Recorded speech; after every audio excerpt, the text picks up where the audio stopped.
4 questions that people should answer when they want to think about how much permission or how much restriction they want to give on the work. One is attribution. This means, do you want to have everyone know when somebody uses your work? So for our core licenses, we've realized that about 93% or so of people want attribution, so we say that that is required in all of our licenses. The other one is non-commercial, which means that do you mind if somebody uses it for commercial use or not? Now this is actually a relatively difficult one because initially everyone says, no, I don't want commercial use. But if you think about it, that will inhibit the entrepreneur in Uganda who's trying to create a textbook for a school. It prevents somebody from using it in a newspaper. It prevents many uses which you probably don't mind. And so we're, depending on the person, especially for academics, we're saying you should not put this restriction. But on the other hand, many musicians already have a commercial deal with a rights collection agency or something like that. So they have no ability to allow the commercial use, but they can do this non-commercial. But this is a key one, which is non-commercial. The other one, derivative works, which basically means can you edit it? Many documentary producers put this restriction of no derivative works because they want to tell the story one way. And some musicians also don't like to have their work tampered with. On the other hand, many people enjoy the fact that somebody can create like as a blogger, many people translate my blog posts without asking permission. And that lowers the friction of the translation. And translation obviously is a derivative work. So by creating, by having this no derivative works, you would prohibit that kind of thing. But this is another question. Do you want to allow derivatives? Then the final one is we call share alike, which is if you create a derivative work, is the ultimate license have to be a Creative Commons license? Basically, do you have to return everything that you create? Or can you create, can you relicense it under a separate technology? And I'm going to have Ziad explain this in Arabic because it's probably easier to understand. But you end up basically with 6 licenses, which are the various combinations of those questions. So on our site, if you go and you answer those questions, it will produce the proper license for you. And I'm going to have Ziad explain how this part works. And actually, unfortunately, this is in Japanese. There will be a Jordanian Arabic version of this soon. And so there's basically a very easy to see, understand, if it were in your language, deed that shows what you can and can't do. And then a legal license, which is the one that the courts can understand. And we're working in many, many countries.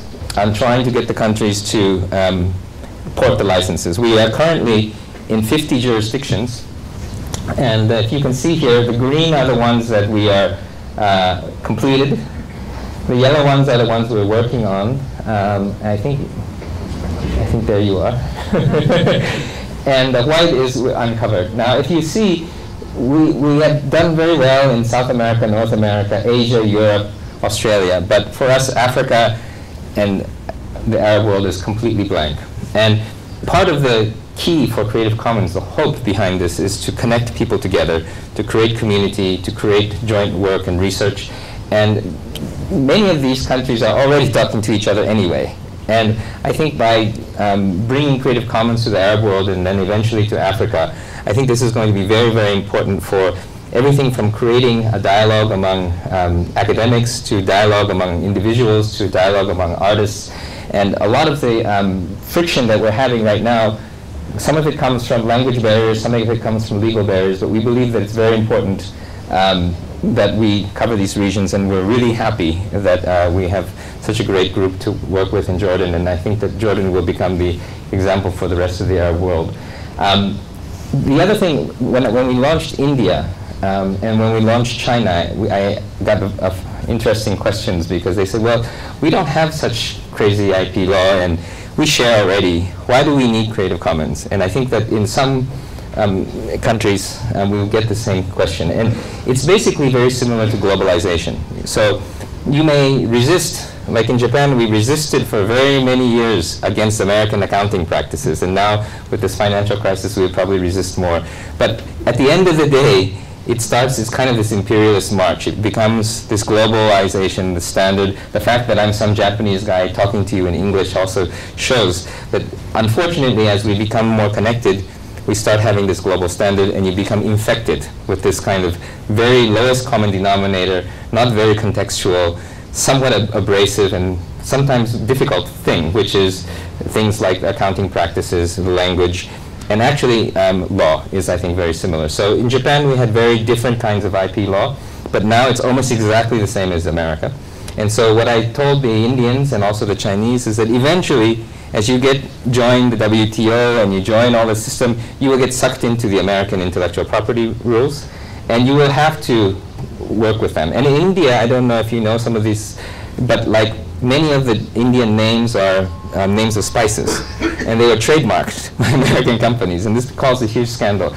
And so what Creative Commons we're hoping will do is take some of the sharing practices in some of the countries, and also some of the ways that the communities work together, and explain them in an American legal framework, a global legal framework, so you can actually protect yourself against some of the somewhat aggressive American IP law by doing it within this framework. And so that's another reason to do it. But I think that the most important thing is that we need to educate the individuals and we need to educate the professionals about intellectual property, and we believe that Creative Commons is a very good way to teach people about intellectual property. So here are the 50 jurisdictions. We started in 2003, and mostly at the beginning it was bloggers that were using Creative Commons, and then it was musicians, and then it was video, and now we have scientists and research centers in many, many places. We have about 140 million objects on the internet that are licensed under a Creative Commons license. It's still not mainstream, but it's becoming much more mainstream than it was. So hopefully if we continue to grow, it will become mainstream soon. But let me give you a few examples. So this is kind of, most of you may not know this, but there's a band called 9 Inch Nails, which is a very popular band in parts of the United States and the rest of the world. They created a new CD called Ghost, and they used a Creative Commons license, so they gave the music away for free. So for non-commercial use, they said you can download the music and share it with all of your friends. So basically, what normally the record company would hold as the content of this band, the music, they said, we're free to share, right? But instead what they did was they created a website, and they created a $300 signed box set with limited edition 2,500 copies, and they created a $75 book and a $10 special box set, and so these are things. And in 1 week they sold $1.6 million worth of this stuff. And this is a very interesting lesson, which is that in the old days, when you used to distribute your CDs through CD distribution, and you buy it from a record store, you had to standardize the packaging because there was a very sort of, the logistics was very standardized. So all the CDs are about the same price. They're all the same size. You couldn't sell 2,500 limited edition box sets, and you couldn't sell things for $300. This is really the kind of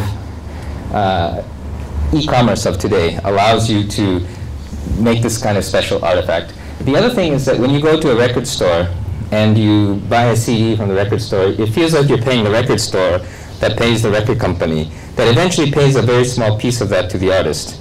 But the experience of coming to this site, it feels like you're talking directly to the artist, that you're paying the artist directly, and the spiritual connection is much higher. And I've talked to some of the people who are the music record industry people of some of the more successful labels, because some of the independent labels are growing quite well. And basically they said the key is to create fans. And once you have real fans, they will pay you more money than they can ever pay you before, and you have many, many ways to get money. You can do live concerts, you can do YouTube channels, you can do advertising, you can do merchandise. And in fact, trying to sell every single MP3 is actually a very difficult business model because of the sharing. But this actually is becoming an easier business model. So one way I like to think of it is, now we have these iPods, these iPhones, something like this. I think with broadband, you can download the music in minutes. The hard disk is big enough that several years from now, I think almost every single song will be in this thing. And so before, it was the business of music was delivery, the delivery business. So it was how do you get the music to the device.